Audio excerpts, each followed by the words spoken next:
On est maintenant à bord, on va vous parler du multimédia et des interfaces homme-machine et on commence évidemment par ce qui interpelle le plus, le grand écran 10,2 pouces, alors qui est tactile puisqu'on peut effectivement défiler dans les menus, sélectionner la navigation, zoomer comme on le ferait sur un écran de smartphone et comme vous le voyez, eh bien c'est même plutôt réactif.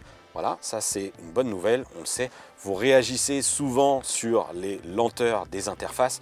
Là, on vous le dit, c'est plutôt correct et même voire très bon. Alors, cette interface, elle a en plus la particularité d'être gérée sous la forme de tuiles. On voit ici, chaque entrée représente une fameuse tuile qu'on peut en plus dézoomer pour personnaliser, puisque j'ai ici communication, médias, radio, la navigation, les informations sur le véhicule, les notifications, lorsque par exemple vous aurez laissé une portière ouverte, et les fonctions de Connected Drive comme la météo, mais je peux surtout déplacer ces tuiles pour qu'elles apparaissent selon mes préférences dans le menu principal.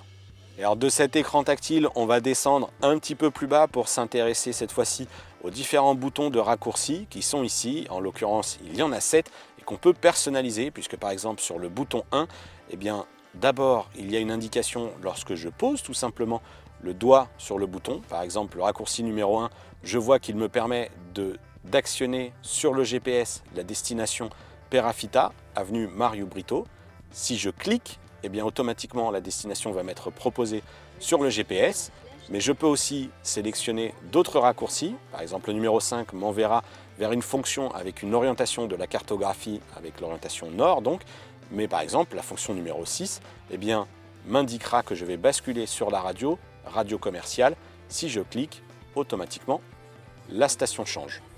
Donc ces interfaces tactiles sensitives, elles vont aussi être reprises sur la gestion de la climatisation, avec une climatisation donc multizone et la possibilité d'activer aussi le chauffage ou la ventilation des sièges.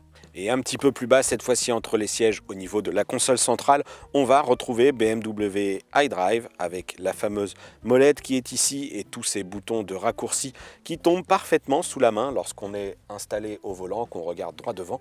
Avec le coude posé ici sur la console centrale, c'est vraiment pas mal, bien pensé. Cette molette iDrive, on va retrouver son caractère multidirectionnel puisqu'on peut aller vers le haut, vers le bas, à gauche, à droite, la faire tourner pour faire défiler les menus déroulants, mais aussi dessiner ici sur sa zone sensitive lorsqu'on voudra donc indiquer des lettres au système GPS pour aller vers une destination ou encore à l'électronique pour appeler un contact.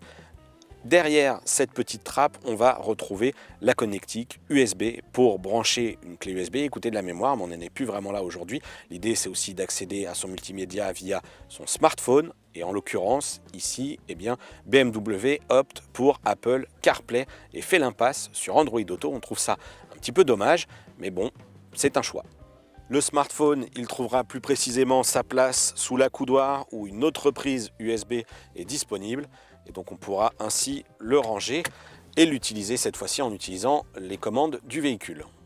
L'absence d'Android Auto, on persiste, on signe, elle est regrettable et lorsqu'on en parle avec BMW, il nous explique que cette série 5, c'est vraiment une catégorie de véhicules qui est dédiée aux hommes d'affaires qui vont avoir besoin de retrouver tous leurs services et ça, ça passe par des services BMW connectés qui vous sont offerts à l'achat du véhicule pendant 3 ans, puis facturés, et des services dans lesquels on va retrouver de la messagerie, la possibilité de gérer son agenda et d'accéder à des services de musique en ligne, donc pour pallier à l'absence d'Android Auto, mais surtout proposer une expérience qui serait plus complète encore que CarPlay.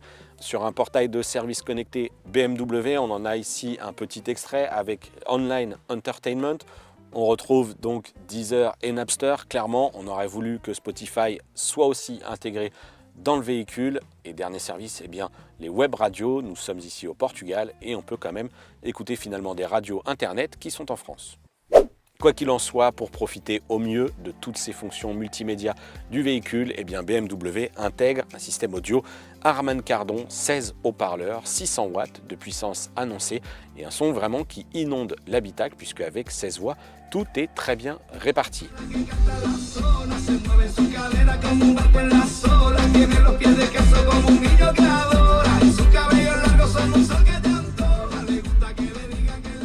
On va aussi retrouver du côté du volant la fonction de reconnaissance vocale. On vous en a déjà parlé sur série 7, elle fait partie des technologies les plus abouties puisque dès que je presse la fonction de reconnaissance vocale, j'ai sur l'affichage tête haute mais aussi sur l'écran central ce petit micro qui attend les indications, des indications qui peuvent être particulièrement naturelles comme appeler Cécile Noguera. Appelez Noguera Cécile sur le téléphone portable. Voilà, l'appel est en cours. De nouveau, j'ai un affichage tête haute qui m'indique que la composition est en cours. Je peux annuler l'appel et bien évidemment, il y a d'autres fonctions. La dictée de destination vers le GPS et aussi la possibilité de dicter un SMS, envoyer un message à Jean-David Duhart. Duhart Jean-David a été sélectionné. Veuillez dicter le texte. Salut, virgule. Je suis toujours à Porto, point, les essais de la BMW se passent bien, point, nous avons une météo tout à fait correcte, point, j'espère qu'il fait beau aussi à Paris, point. Salut, je suis toujours à... Envoyer. Voilà, comme vous l'avez vu, la reconnaissance vocale est dynamique, réactive, précise et surtout ce qu'on apprécie, c'est d'être dans cette dictée finalement très naturelle. On n'est pas obligé d'attendre un scénario scripté qui serait de dicter d'abord le numéro, puis ensuite le message, puis ensuite de valider l'envoi. Là, vous l'avez vu, à tout moment, je peux lui dire « envoie le message » et le message est envoyé. Voilà, donc tout est réuni à bord de BMW série 5 pour qu'on voyage en classe affaires avec un niveau de confort important, y compris côté passager, et ça passe aussi par des petites subtilités comme l'éclairage de l'habitacle. Lorsqu'on voyage de nuit, vraiment, c'est saisissant, toutes ces couleurs, on peut les personnaliser, du bronze, orange, vert, rouge, du biton avec du vert et du blanc, du bleu et du blanc, du bronze et du blanc. Bien évidemment, si vous êtes plutôt perturbé par ces systèmes, vous pourrez les couper. Bref, là c'est de la personnalisation d'habitacle comme on l'a déjà vu chez BMW. Dernière subtilité, il fallait aussi qu'on vous en parle, c'est l'application BMW qui permet de consulter l'état du véhicule, application compatible iOS, Android. On va y retrouver des informations qu'on a déjà présentées, à savoir le niveau de carburant, l'autonomie qui est associée, la localisation du véhicule si jamais vous êtes garé dans un grand parking ou dans une grande ville et que vous ne savez plus où est exactement la voiture, mais il y a une nouveauté accessible uniquement sur iOS pour l'instant en tout cas, c'est la possibilité de demander à série 5 de vous envoyer une photo à 360 en utilisant les caméras. Regardez, c'est plutôt pas mal et ce sera notamment pratique si jamais vous avez peur que les véhicules qui sont garés autour vous esquintent la carrosserie. Et voilà, c'en est fini de l'essai de la BMW série 5. On vous rappelle le prix de ce véhicule. En version 540i, ticket d'entrée 63 950 €, avec quand même pas mal d'équipements. Mais sur notre version d'essai, nous avions en plus 28 585 €, soit 92 535 €, une véritable vitrine technologique, mais ça a un coût.